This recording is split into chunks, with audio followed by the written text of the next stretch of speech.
Also really screwy because of the way that we're honestly evaluating out of conference losses, right? Because at this point, on this whole scenario, you're putting Texas in and you're not putting Alabama because of the head to head.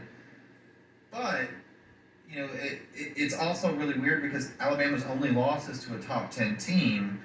And, if they not played Texas at all, is the common thing people point to.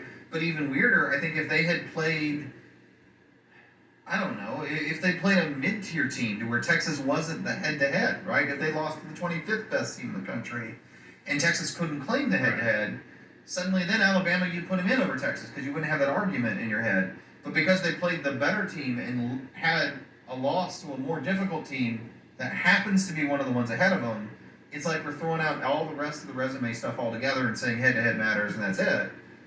Because the resume perspective for Alabama, and as it turns out to some degree Georgia too, is stacked up to a degree that really nobody else is replicating.